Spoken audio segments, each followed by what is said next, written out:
Meu sonho sempre foi ter minha própria casa, mas não qualquer casa, não. Tinha que ser do meu jeito. Cada detalhe exatamente como eu imaginava. Aquele lugar onde eu poderia apontar e dizer com orgulho, essa aqui é a minha casa. Mas aí vem a pergunta. Por quê? Por que não sonhar com um carrão importado? Por que não querer ser advogado, policial federal ou, sei lá, jogador de futebol? Bom, eu sempre imaginei que essas profissões e posses poderiam ser consideradas sonhos de criança ou adolescente, porque representam fama, poder, liberdade e segurança financeira. No entanto, eu descobri que a verdadeira felicidade e realização pessoal vem de dentro para fora, e não de posses ou status. Hoje, ao escrever este livro, acho que finalmente entendi. Tudo isso veio de um trauma de infância. Uma programação mental forçada pelo estresse que vivi quando era criança. Mas antes, deixa eu me apresentar. Prazer, eu sou o Fábio, o filho do meio de 3 irmãos, Fabiana e Felipe. Minha mãe, Dona Abigail, casou-se com meu pai, José de Jesus, e juntos construíram um lar. Pelo menos, enquanto deu. O dia que mudou tudo. Acredito que esse sonho surgiu porque no ano de 1985, minha mãe perdeu tudo em um furto à residência onde morávamos.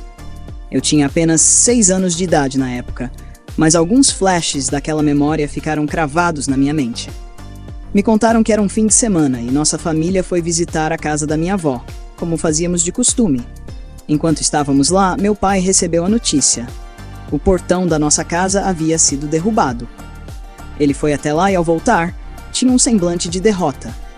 Contou à minha mãe que, após sairmos, um caminhão de mudanças, do tipo que carrega areia e pedras para a construção, parou em frente à nossa casa e levou tudo o que tínhamos. Lembro-me do desespero da minha mãe ao saber dessa notícia. Ela colocou as mãos na cabeça e começou a gritar, chorando sem parar. E eu? Só tinha 6 anos, mas sabia que algo muito errado tinha acontecido. Essa imagem ficou fincada na minha mente, como se tivesse sido escrita em uma rocha. E agora? Sobrevivendo no improvável. Um amigo do meu pai, que tinha um bar próximo à nossa casa, viu o momento em que o caminhão parou em frente à residência. Ele até pensou, ué, o Zé está de mudança e nem avisou. Mal sabia ele que era um furto em andamento. Naquela noite estávamos dormindo no chão da sala da casa da minha avó. Não havia energia elétrica. A única luz vinha de uma vela acesa no alto de um armário. Eu estava deitado, olhando para o telhado, tentando entender tudo aquilo. Minha mãe me pediu para rezar um Pai Nosso, e até me ajudou, porque eu não sabia orar. Meu pai sempre teve visão. Anos depois, meu tio Luiz Carlos, o Cacalo, me contou algo que ficou na minha cabeça. Seu pai tinha uma moto quando conheceu sua mãe. Para casar, ele vendeu a moto e comprou tudo para montar a casa. Com o tempo, eu nasci, e 6 anos depois veio meu irmão Felipe. Na época em que conheceu meu pai, minha mãe já tinha uma filha, Fabiana. Assim, nossa família cresceu. Depois do furto, o patrão do meu pai nos cedeu um apartamento próximo ao centro de São Gonçalo. A única exigência era que meu pai pagasse apenas o condomínio, pois o aluguel não seria cobrado. Meu pai trabalhava na construção civil como apontador, mas mesmo assim, conseguiu abrir uma poupança para os 3 filhos. Anos depois, revirando os documentos da minha mãe, encontrei essa caneta da Caixa Econômica. Isso me fez perceber algo. Meu pai já tinha visão de futuro. Ele queria nos ensinar sobre independência financeira, sobre guardar dinheiro e pensar no amanhã. E eu? Acho que herdei essa genética dele. Mas essa parte da história eu conto mais adiante. Depois do roubo, o patrão do meu pai nos cedeu um apartamento próximo ao centro da cidade de São Gonçalo. A única exigência era que meu pai pagasse o condomínio, pois o aluguel não seria cobrado. Meu pai trabalhava na construção de edifícios como apontador, mas mesmo assim, conseguiu abrir uma poupança para os 3 filhos. Encontrei essa caderneta da Caixa Econômica anos depois, revirando os documentos da minha mãe. Por que estou te contando isso agora? Porque apesar de tudo o que passamos até aqui, essa é uma das evidências de que naquela época, nos anos 1970, meu pai, José de Jesus, já tinha uma visão clara. Ele queria preparar algo para o futuro dos filhos. Algo que nos proporcionasse, quando crescêssemos, independência financeira, o hábito de poupar e, acima de tudo, educação financeira. Ele nos ensinou a importância de economizar e pensar no futuro. Acho que herdei essa genética do meu pai, mas isso eu vou te contar no decorrer desse livro. O apartamento em que morávamos era ótimo, com 42 metros quadrados, 2 quartos, uma sala, cozinha ampla e banheiro. Sim, banheiro. E eu nem sabia o quão importante isso era. Na época eu tinha entre 6 e 7 anos, e foi ali que realmente pude curtir minha infância. Por pouco tempo, é verdade, mas sim, eu tive infância. Jogávamos bola no pátio do prédio, brincávamos de bolinha de gude, soltávamos cafifa e até lavávamos os carros de alguns moradores por alguns centavos. Era uma infância boa, apesar de minha mãe não ter condições de comprar muitos brinquedos. Mas não tinha problema, eu fazia os meus próprios.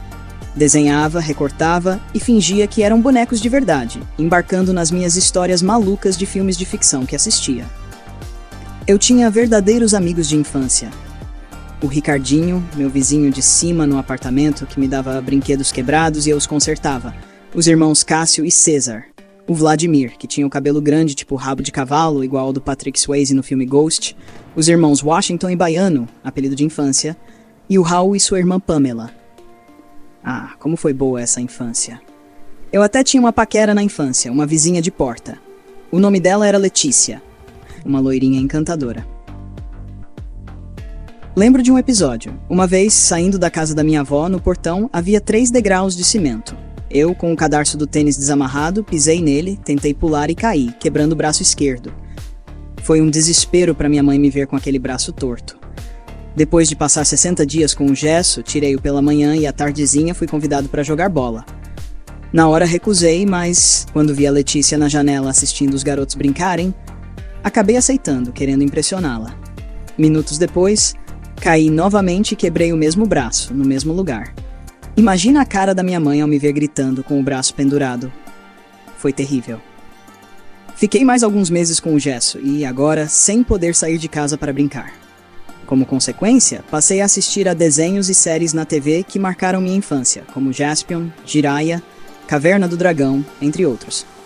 Também assisti aos filmes da Sessão da Tarde que moldaram minha história, como Top Gun, Karate Kid e os filmes dos japoneses do Bairro Proibido.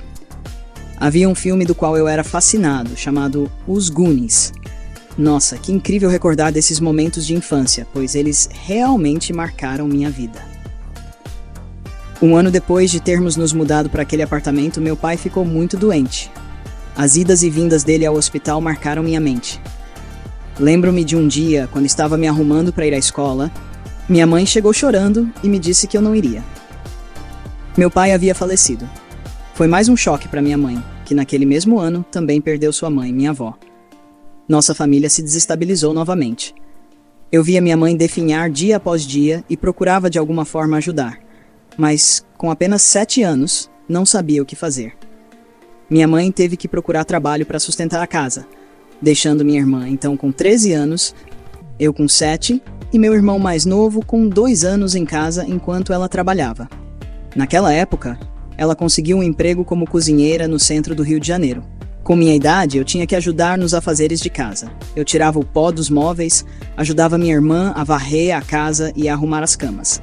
Meu objetivo era fazer com que minha mãe, quando chegasse do trabalho, se orgulhasse de saber que, mesmo com pouca idade, nós conseguíamos nos virar. E ela se orgulhava. Quando chegava, perguntava: quem arrumou a casa? Quem tirou o pó do armário? E até soltava um sorriso no canto do rosto. Minha mãe era muito séria, de poucas palavras, mas tinha um coração bom. Lembro que muita gente a considerava e até confiava nela, se abrindo para contar algumas confidências. Por um tempo, nossa vida foi voltando a se estabilizar. Meu irmão, na época com 2 anos, chorava por tudo, e nós brigávamos muito. Minha irmã, com apenas 13 anos e tendo que cuidar de 2 crianças, não tinha muita paciência para lidar com essa situação. Apanhávamos muito. Ainda assim, nunca me deixei levar pela rebeldia. Com o tempo, percebi que as repreensões eram, na verdade, a maneira que ela encontrou para nos educar dentro das possibilidades que tinha. Outra coisa de que me lembro bem é que minha irmã tinha umas amigas que de vez em quando iam lá para o apartamento treinar lambada, uma espécie de dança latina que, naquela época, era uma sensação. Era até divertido, mas eu gostava mais quando ela colocava para tocar algumas músicas internacionais, como Bon Jovi, Duran Duran e Tears for Fears. Essas bandas marcaram os anos 1980 e também a minha infância, pois nessa época minha mãe ficou muito doente. Após a morte do meu pai, acho que ela ficou sobrecarregada. Com isso, algumas doenças, como pressão alta e outros problemas, abalaram seu emocional. Por insistência dos meus tios, ela decidiu sair do apartamento e fomos morar no terreno da família, nos fundos da casa onde minha avó morava. O espaço tinha apenas 2,90 para 2,70 metros, ou seja, menos de 9 milímetros quadrados. O local era tão pequeno que minha mãe precisou se desfazer de quase tudo, mantendo apenas uma cama de casal, um guarda-roupa, uma geladeira, uma TV de 14 polegadas e um fogão. Naquele ambiente apertado morávamos eu, minha mãe e meus 2 irmãos. Não tínhamos banheiro. Para fazer nossas necessidades, precisávamos dar a volta na casa da minha avó e pedir para usar o banheiro da minha tia, que passou a residir lá após a morte da minha avó. Durante as madrugadas, minha mãe, por causa dos remédios para pressão alta, precisava urinar com frequência. Como não havia banheiro, usávamos um balde de manteiga de 3 kg, que ficava embaixo da cama. A casa era coberta por telhas de barro do tipo romana e me lembro que uma das paredes não ia até o teto. Isso fazia com que pudéssemos ouvir claramente as pessoas conversando do outro lado da casa, além do barulho da TV alta até tarde da noite. Às vezes, minha madrinha e alguns amigos visitavam minha tia e ficavam conversando até de madrugada. Minha madrinha incorporava um espírito chamado Zé Pilintra e permanecia até o amanhecer na casa onde minha avó morava. Todas as vezes que isso acontecia, minha mãe tinha que ir e ficar lá com elas, por respeito ou consideração. Mas lembro que ela ficava muito chateada com aquilo, pois trabalhava longe e geralmente acordava às 4h30 da manhã para ir ao trabalho. Muitas vezes, saía de casa sem ter dormido direito e reclamava muito por isso. Os anos foram passando e eu estava com 11 para 12 anos. Mesmo tendo nos mudado para aquele lugar para reduzir despesas, nossa condição não melhorava. Minha mãe frequentemente pedia alimento emprestado, vivíamos recebendo roupas de outras pessoas e brinquedos de outras crianças. O cardápio das refeições quase sempre era o mesmo: arroz, feijão e ovo. Sim, no singular, pois aquela dúzia de ovos precisava durar a semana. Aos domingos comíamos um frango abatido na hora. Essa era a nossa refeição especial. No café da manhã fazíamos uma receita simples de farinha de trigo, açúcar e água. Chamávamos de bolinho de chuva e bebíamos com café gelado. Como não tínhamos garrafa térmica, minha mãe fazia o café pela manhã e nós o tomávamos ao longo do dia. Quase nunca comíamos pão, e eu sentia muita fome. Essa receita do café da manhã eu mesmo preparava depois da janta, por volta das 22 horas, porque era o horário em que a fome mais apertava antes de dormir. Quando acordava, gostava de soltar cafifa, jogar bola de gude com meus primos e futebol de rua. Antigamente chamávamos de sozinho. No terreno da minha avó, lembro que havia um pé de manga, e fazíamos muito suco, sacolé e também comíamos a fruta. Tinha também pés de goiaba, abacate e muitas galinhas. Eu gostava tanto de soltar cafifa que, certa vez, comprei as folhas, afinei o bambu para fazer as varetas e usei arroz de cozinha para colar o papel, transformando isso em uma cafifa, ou como chamávamos, raia. Fiz tantas que acabei expondo no portão de casa para vender. Infelizmente, não vendi nenhuma e acabei soltando todas. Eu queria encontrar uma forma de oferecer uma vida mais digna para minha mãe e, dia após dia, vendo essa história se repetir, com brigas entre parentes e uma situação que não melhorava, comecei a ter ideias de como faria essa realidade mudar. Foi ali que nasceu meu maior desejo: ter um lar, onde eu pudesse construir uma casa e presentear minha mãe com o que ela tinha perdido. Primeiro trabalho. No ano de 1991, tive a necessidade de ter alguma fonte de renda para ajudar minha mãe em casa. Foi aí que conheci alguns garotos que vigiavam carros na frente do supermercado, e eu fui me juntar a eles. Com muita vergonha e medo, comecei e isso me rendeu alguns centavos. Não sei se era por medo ou por necessidade. Mas ali havia alguns garotos da comunidade que me davam muito medo. Então, quando eles estavam lá, eu ia para a porta do supermercado perguntar se o cliente queria ajuda para levar a compra até o carro ou até sua casa. Mas ali eu recebia mais não do que sim. Então vi uns garotos ensacando as compras no caixa para ajudar, e na hora de receber o troco, o sentimento de gratidão fazia com que aqueles clientes, com o troco na mão, dessem alguns trocados a eles. Vi que era mais um lugar onde eu poderia trabalhar. Assim, eu fazia o seguinte: ia para o estacionamento vigiar carros. Quando via que o garoto estava lá, eu ia para a boca do caixa. Se já tivesse muitos garotos lá, eu ficava na porta, esperando para oferecer uma ajuda braçal. E assim eu fazia no final das tardes. Conseguia comprar açúcar, farinha de trigo para fazer bolinho de chuva, farinha de mandioca e ainda me sobrava um trocado para jogar uma ficha de fliperama. Era meu vício. Eu estudava de manhã, à tarde soltava cafifa e ao entardecer ia vigiar carros para ganhar uns trocados. Foi quando um senhor me viu e me ofereceu um emprego em uma oficina mecânica. Fala, garoto. Vi você vigiando o carro na frente daquele supermercado. Olha, estou precisando de alguém para me ajudar aqui na oficina. Te interessa? Meus olhos brilharam e eu aceitei na mesma hora. Mas ele logo disse: pergunta para sua mãe se você pode vir trabalhar. Eu quase aceitei por ela, porque era tudo o que eu queria, começar a trabalhar e ajudar em casa. Mas respondi: certo.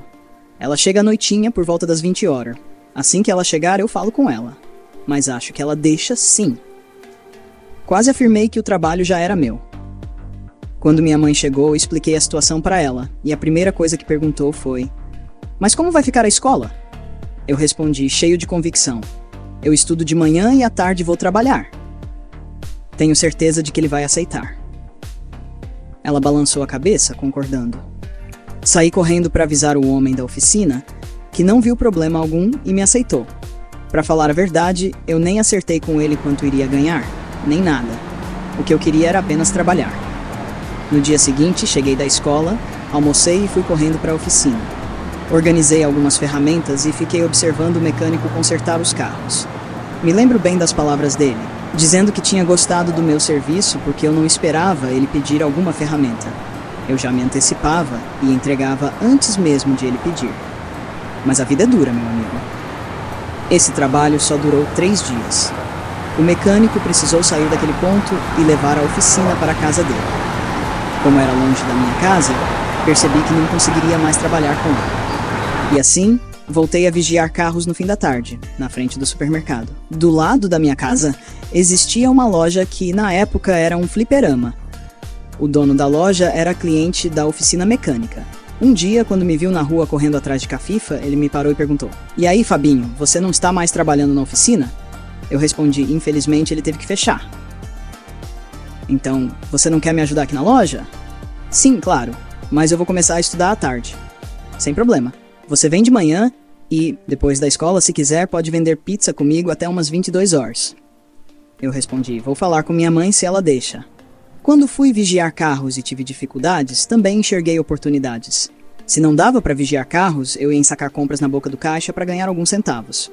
Quando isso também não dava certo, me oferecia para carregar as compras das pessoas. Desde pequeno, eu via oportunidades de ganhar dinheiro. Quando fui convidado a trabalhar na oficina, foi porque um mecânico viu meu esforço e meu potencial para aprender uma profissão. E quando a mecânica fechou, já havia alguém que tinha me visto, ainda muito jovem, trabalhando e se interessou. Agora, imagina se na primeira dificuldade eu desistisse e voltasse para casa? Talvez eu não tivesse aprendido tudo o que aprendi até aqui. Você acha que eu recusei? Claro que não. Acho que perguntei para minha mãe? Também não. Eu não tinha muitas opções com essa idade. Eu gostava de trabalhar, de me sentir útil em casa, de receber dinheiro e poder ter minhas próprias coisas. Para falar a verdade, meus brinquedos eram feitos de folhas de caderno. Eu desenhava, pintava, recortava e inventava histórias para fugir da minha realidade. Trabalhando, eu podia ajudar minha mãe e, finalmente, comprar meus próprios brinquedos. Mas a realidade foi outra. Eu não tinha mais tempo para brincar. Acordava cedo, trabalhava até as 2 horas, ia para a escola e, depois que chegava, tinha que passar em frente ao comércio do seu João Carlos. Esse era o nome dele. Ele já me olhava e dizia: bora logo que estou precisando de você. Às vezes eu nem passava em casa e ia direto, ficando até tarde da noite. Quando não ia para a escola, trabalhava das 8 horas até a meia-noite, quando ele fechava a loja. Seu João era meio grosso, mas confiava em mim. Às vezes ele me xingava, me chamava de burro, mas eu não levava isso pro coração. Para falar a verdade, descobri muito depois que aquele homem foi quem me moldou na arte de vender. Ele me forçava a entender como a vida era de verdade, mas eu ainda era um menino e não compreendia. Eu acreditava em tudo que as pessoas me contavam e fui muito enganado por isso. Seu João me ensinou: do jeito dele, que eu precisava imaginar tudo o que poderia acontecer na loja e que deveria me antecipar aos acontecimentos para evitar prejuízos e retrabalho. Ele dizia: se um cliente chegasse pedindo pão de hambúrguer, você tem que oferecer a carne de hambúrguer, os ovos, o queijo, etc. Porque o pão de hambúrguer é apenas o chamariz para os clientes entrarem na loja. Ele não ganhava nada com isso. Mas nas outras coisas ele tinha um bom lucro. Eu não entendia e ficava envergonhado porque tinha que oferecer coisas para os clientes. E eu odiava ouvir não. Consequentemente, ouvi muitos nãos e por isso desenvolvi um bloqueio para dizer não às pessoas. Eu quase nunca dizia não. Nesse trabalho, aprendi o que era vender minhas horas. Eu chegava às 8 horas da manhã e saía à meia-noite. Muitas vezes não ia para casa nem almoçar e sobrevivia comendo biscoitos que eram descontados do meu pagamento. Na prática, acabava não ganhando quase nada. Apesar disso, continuei. O dono do fliperama tinha um carro, um Ford Belina, e vendia garrafinhas de iogurte em consignação. Às vezes, eu acompanhava nas entregas e ficava esperando enquanto ele almoçava na casa da mãe dele. Eu, por outro lado, não tinha almoço. Além disso, gastava grande parte do que ganhava na própria loja, o que deixava minha mãe bastante irritada. Na época, minha mãe trabalhava como cozinheira no prédio dos Correios, no centro do Rio de Janeiro. Era um trabalho pesado, e ela frequentemente reclamava do patrão. Quando foi demitida, usou o dinheiro para comprar materiais e construir mais um cômodo na casa, para termos mais espaço. Ela dependia da pensão do meu pai, que era apenas um salário mínimo. Mesmo com todas essas dificuldades, aprendemos a valorizar o pouco que tínhamos. E a cada novo desafio, a vontade de superar as adversidades e construir algo melhor para minha família só crescia. Apesar de todas as dificuldades que enfrentávamos, minha mãe sempre dava um jeito de manter a casa funcionando. Com os materiais que comprou, conseguiu levantar as paredes de um novo cômodo. O chão era de cimento cru, as janelas não tinham vidro e eram cobertas com papelão e lençóis para bloquear a claridade. Ainda assim, aquela pequena ampliação representava um grande alívio para nossa família. Ter mais espaço era um luxo, e minha mãe fazia de tudo para que tivéssemos ao menos isso. O chão era de cimento cru, difícil de varrer. Mesmo assim, vivi momentos felizes ali. Brinquei muito naquele quintal e tive uma infância muito boa. Foi então que descobri o que era empreender. Meu patrão, João Carlos, certa vez, levantou um maço de dinheiro para o alto e deu glória a Deus pelo resultado. No início eu não compreendia. Achava o jeito dele exagerado, até desrespeitoso. Ele era um homem de sucesso, religioso, e foi quem me apresentou ao evangelho cristão. Suas cobranças eram intensas. Sua voz ecoava pela loja quando chamava minha atenção. Muitas vezes ele me rotulava de ingênuo, incapaz de enxergar o óbvio. Suas palavras feriam, mas a insistência em me fazer pensar fora da caixa, prever problemas e assumir responsabilidades acabou plantando em mim as sementes de uma visão diferente. Não era fácil e, por várias vezes, saí daquele emprego em busca de alívio. No entanto, ele sempre acabava me chamando de volta, pedindo desculpas e eu retornava. Até que, enfim, decidi estudar à noite. Esse novo compromisso exigia que eu saísse do trabalho mais cedo, marcando o início de um afastamento gradual daquele ambiente. Em uma dessas saídas, coloquei um currículo em uma empresa e fui chamado para ser ajudante de cozinha em uma firma no bairro do Paiva. Esse foi meu primeiro trabalho de carteira assinada. Lá, eu aprendi a lavar pratos, e eram muitos pratos, panelas gigantes, inclusive. Aprendi também a fazer café em uma máquina industrial enorme, pois era para muitos colaboradores. Ironia do destino. Em casa eu fazia de tudo, arrumava, limpava, tirava o pó dos móveis. Mas lavar louça era algo que eu detestava. Sempre deixava essa parte para minha irmã. E veja só, meu primeiro emprego foi justamente lavar mais de 300 pratos todos os dias. Tudo tinha que ser rápido e bem higienizado, pois havia inspeções constantes. Com o tempo, acabei me interessando pelo trabalho que os operários realizavam dentro da empresa. A companhia para a qual eu trabalhava era terceirizada e prestava serviços para uma multinacional. Conheci algumas pessoas do RH e um rapaz chamado Augusto me ofereceu uma vaga como operador de empilhadeira.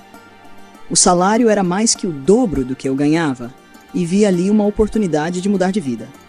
Aceitei a oferta, mas na época não tinha outra carteira de trabalho para assinar. Como a vaga era para início imediato, pedi minha demissão, escrevendo uma carta de próprio punho. E assim, com menos de 3 meses de carteira assinada, deixei o emprego. Apesar da aposta, a pessoa responsável pela contratação estava em viagem e a promessa de trabalho nunca se concretizou. Desde então, estou esperando esse chamado. Como resultado, acabei voltando a trabalhar para o João Gordo. Em 1995, o cenário econômico do Brasil estava em transformação.